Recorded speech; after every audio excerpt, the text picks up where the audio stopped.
Hey, I wanted to talk to you about be aware of the 3 holiday pitfalls that might be happening for you and your kiddo. If this is your first year after a loss, or even if it's the 5th or the 10th year, this is still relevant, still important. So stick around and find out what those 3 pitfalls are that happen around the holidays that could be affecting you and your kiddo. Also, if you stick around, comment #yes to join me in a free Grief to Healing 15-minute phone call where we talk about how to apply the information from today's live in your household, where I'm going to give you that number one strategy that will be most beneficial, most useful in your household, not just a generic cookie cutter, here, try this, but more of a specific strategy that after talking to you about you and your family, that is something that's going to make a difference with grief in your household. So for those of you who are new, my name is Dr. Annette Athey. I am a grief specialist and child development expert. I've been working in the family or in this field for about 20 years with families and children, as well as I am a mother of 4. So glad you're here. If you want to comment #live or #replay, that helps our videos stay in the news feed so that somebody who may have missed the live will be able to catch the video. So I am wondering and would love for you to respond yes or no, but are you dreading the holidays? Are you sitting here in overwhelm, counting down, thinking, I only have 3 more days and then we can get this over with because I just want it done. I don't want to deal with it. If this is you, comment yes. If this isn't you and you're looking forward to, or you have moved through some of your grief where you are starting to get excited about the holidays, then comment no. I would love to hear that too. I would love to know where you're at. So the 3 things that I want to talk to you about are some common things that happen at any time of the year, but they seem to be most prevalent around the holidays. And I just want to bring them to your attention so that you're paying attention, tuned into yourself as the parent, but also for your kiddo. Because sometimes our kids are too young, they're not tuned into themselves, and they're not aware of their behaviors and how they're reacting in grief. And as their parent, we need you to step up and help them, help guide them through this process, help them move through this grief instead of being stuck there. So a really big one that happens at holidays is overeating. There's usually an abundance of food. It's spread all over the counters. There are all kinds of desserts, all of your favorite foods. Lots of times, and I know this is true in my household, where we make specific dishes or specific desserts. One of our favorites in the household is divinity, which is a really tedious process if you're not familiar with that dessert. And it reminds me of my dad. It was something that he and I every year would make. And so it's really important that I make it. However, is it healthy? Nope. But I like to do it because it makes me think of the past holidays when he and I would make it together. So why is this important? Why does this matter to you? Well, what happens is we often mistake this overeating as some form of comfort or a form of love, where we have this belief that if I eat, it just makes me feel good. Or if I'm eating this, then I'm not talking, then I'm not crying, then I don't have to talk with these distant relatives that I don't want to share my grief story with, or I don't want to get into it. I just want to be present with my kids. And I think for all of us, if you take just a minute and think about in your household growing up, most of the time we think back to when we were around our grandparents, and our grandparents were the ones who usually said yes. And so our grandparents were usually the ones who gave us the cookies or the candy or the ice cream. For instance, my mother-in-law loves to tell the story about how when my kids went to spend a week with her in the summer, and they were sitting around the table, and one of my kids didn't want to eat supper. And Grandpa said, "Well, you have to eat your supper or you can't have dessert." And Grandma said, "Whoa, whoa, whoa. We're not the parents here. We don't have to make them follow the rules. They can have ice cream if they want it, even if they don't eat their supper." And in that moment, as a parent, I definitely wanted them to eat their vegetables, eat their food. But when they're spending time with Grandma, that love and acceptance, that doing things special, doing it differently, makes a difference. It impacts them. But at the same time, by granting those yeses, we often mistake that as love or some type of comfort. And so please hear me. I am not asking grandmas and grandpas to stop, or grandmas and grandpas to stop that, because that is so necessary in personal development, to have that person who loves you unconditionally. And parents often come in as enforcing the rules, and because we want our kids to be productive members of society, we have a lot of expectations, and so we don't always put in the unconditional love piece. So we don't want to get rid of that, but we also need to be aware that it can affect our food choices. It can affect our food dynamics. So if I believe this particular dish at Christmas time equals love and comfort because it reminds me of Grandma, who's no longer here with me anymore, guess what? I'm not just going to have one bowl. I might not even stop at 2. I might have 3 bowls because it just tasted and felt so good, and I felt good as I ate it. So I want you to check in with yourself as the parent, get anchored first. What am I eating and why am I eating it? And then check in with your kids to help them monitor, because that's not something that they're going to be good at. It's not something they've probably ever thought of. So let me check the comments real quick. I see Ray's here live. So glad to make it. Been finding comfort in food late. Yes, again, we are all so guilty of that because it's there. It's convenient. And again, it works. It makes us feel good. When we eat the raw cookie dough, we feel good. So I would love to know, has anyone mistaken food as comfort or love? And let me know in the comments with a yes or a no. And maybe this isn't an issue for you, and that's great. But I'm bringing it to your awareness because maybe it's just not something you've thought of before. The other common thing that can happen is that we get hyper-focused on who is missing. So we become hyper-focused on, my dad's no longer here, I miss him, Christmas will never be the same, and that's where we stay stuck. For other people, it might be mom, it might be grandma, it might be a grandpa, it might be an aunt or an uncle, it might be a sibling. But if our focus is completely on who's missing, we're then missing out on those present moments, the moments that are happening right here, right now. And we miss things. We miss the joy and the company of who is here.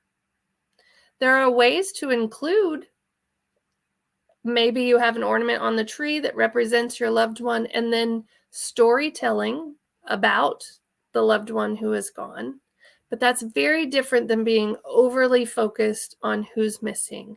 And maybe you're recounting the dish that they normally brought that nobody brought, the spot that they would have sat in, the joke that they would have made. For instance, I like to reference a joke. It was for a 4th of July joke that my Uncle Bill would say every single year when we would get together for 4th of July. He would tell a story of when my cousin let off a bottle rocket in his hand and didn't let go of it. He said that story every single year. So the year that he was gone, everybody was kind of waiting for the story. You may have a loved one that you're expecting their story or their laugh or their jokes or just their smile or their presence. And so being aware and noticing that. So let me check the comments real quick. Yes, the food definitely feels good in the moment, but it doesn't stay. And so Ray says, yes, for sure. Love the suggestions of the ways to honor our absent loved ones. Yes, so important because they are still part of our life. They are still so very present.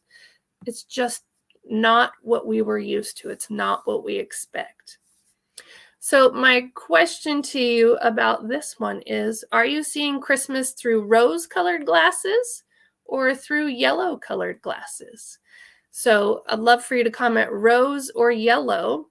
And the reason why I said yellow-colored glasses is that one of my grandpas who passed away, he used to have these yellow-tinted glasses.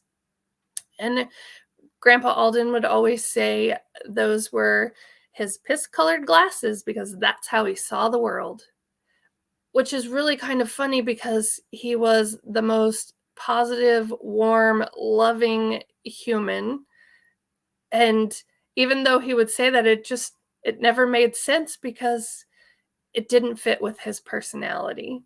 So I would love for you to just take a moment, and maybe you're not sure. So again, take a moment, step back, and are you seeing things more positively with rose-colored glasses?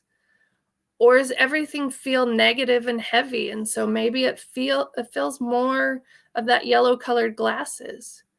So maybe give yourself the opportunity, or your kids, because this definitely applies to their viewpoint as well.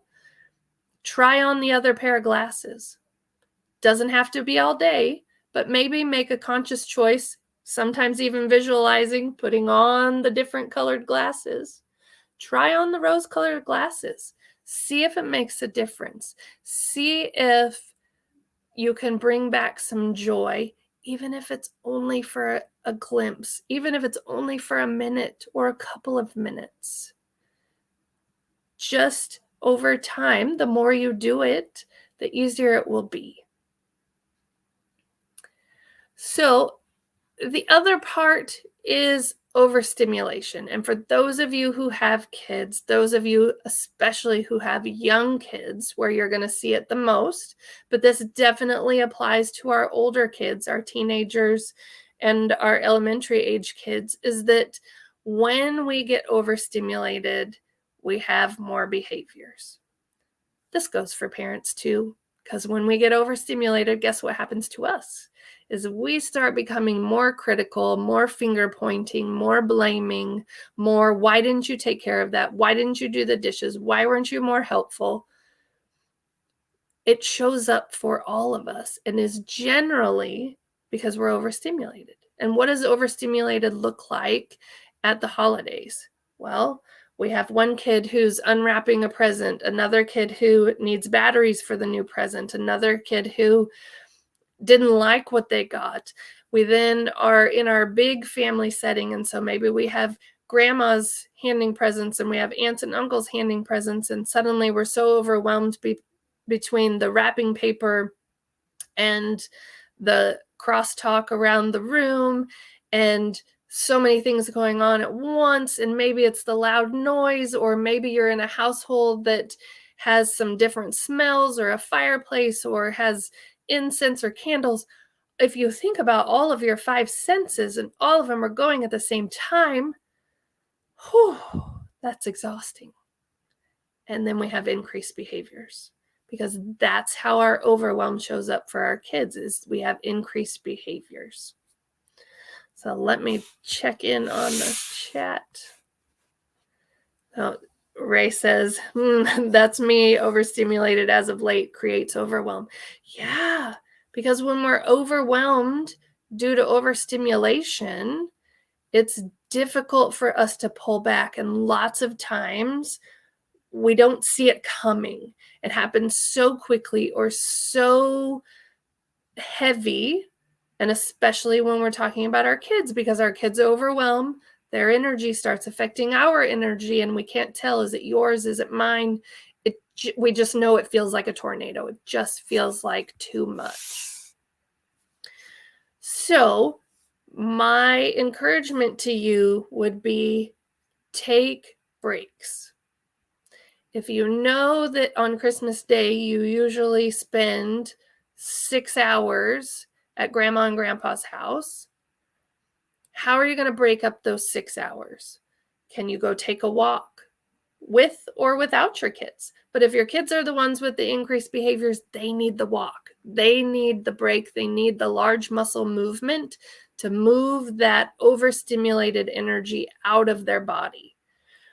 Asking a child in that moment to go calm down, or to go color, or this quiet, contained, very fine motor type activity, is only going to lead to more overstimulation. In that moment, they need large muscle movement. So even if it's cold, like today, here, feels like negative 30 degrees. I don't want to go outside. But if my kids were overstimulated, bundle them up, even if it's only 2 minutes to the end of the driveway and back. They need the stimulation to get out the overstimulation, to release that excess energy. That's just one example. Another example, real simple, would be doing some jumping jacks right there in the living room, or pick a spot on the wall and have them jump touch the spot on the wall. It doesn't have to be anything hard or complex, but it needs to be something that moves their large muscles, so their legs, their arms, to release that energy. So my question would be, are you willing to say to holiday traditions for this year, are you willing to say, I'm not going to be able to participate in that? Or are you willing to say, that's really overstimulating, I can't do that, or I don't want to do that? Are you willing to consider that this is so overwhelming, I can only stay for 30 minutes? Or we're not going to stay the night at your house like we normally do. We're just going to come in the morning. Are you willing to change up those moments, those traditions that maybe you've been doing for a decade or more, to decrease the overstimulation? So I see the chat. Ray says, I have a hard time knowing where I begin and others end in those moments. Absolutely. And great ideas to get in the movement. Yes. Great. I love that you are willing to commit to that, because it can be hard to step away, especially if you are in the first year of grief and you're trying to do everything that your loved one helped you with or participated in or was part of. And so we want to do it all because we want to have this fantastic, great memory, and we don't want our kids to feel that there's anything different from last year to this year. But the reality is, it is different. And even if you don't say anything, even if you sweep it under the rug, even if you ignore the elephant in the room, everybody in that room knows it's different. Everybody in that room feels the absence of that loved one. So again, I just want to reiterate, we're talking about looking at overeating, being hyper-focused, and being overstimulated. Those three things, when we are already in our grief, when we are immersed in that grief, these three things can be a tipping scale. They can be a point where we say something we don't mean. We react in a way we don't mean. We might say something or do something that we wouldn't normally do that we can't take back. So take a listen to yourself, talk with your kids, maybe create a little hand signal with your kids if they are starting to get overwhelmed or they're tired of now the 8th family member saying to them, I'm so sorry, your mom's not here this year. If they're tired of having that talk with yet another relative, have them give you a signal. Is the signal that thumbs down and they are ready to go home, they are ready to get out of there? Or is the thumbs down the signal that you give them permission to, hey, why don't you go take a walk around the block if it's age appropriate? Or maybe you say, hey, would you like to go watch a video in the bedroom kind of away from everybody? Or go read a book in there. So you give them options. It doesn't mean that it's going to eliminate and make it all better. We're just trying to come up with ways to help them get through this grief where it doesn't feel quite so overwhelming, where it feels more manageable. So for those of you who are here, I would love for you to comment #yes to join me on a free 15-minute grief to healing clarification call. And like I said, we can take these things that we talked about today about the overeating, being hyper-focused, overstimulated, and talk about how those apply in your household. So we're going to spend some time talking about your kids' behavior, and create some strategies right there in the moment that are going to be helpful for you so that this holiday can be successful. So I do have some time that I could meet with you tomorrow on Zoom. I would love to do that so that this holiday doesn't feel overwhelming, where you're not just counting down till December the 26th so that you can shut the door on this holiday. Let's give you a strategy or two that you can implement that work smarter, not harder, where you will have some moments where you are enjoying your kids are enjoying you, instead of just trying to get through, to get by, and just shut the door on the holiday.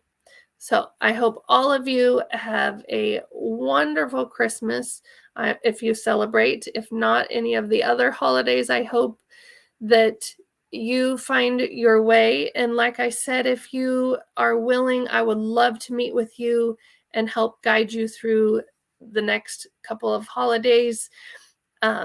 Ray, thanks for joining us. And awesome. I will send you my calendar link. And I hope all of you have a great day. I will see you soon. Stay warm.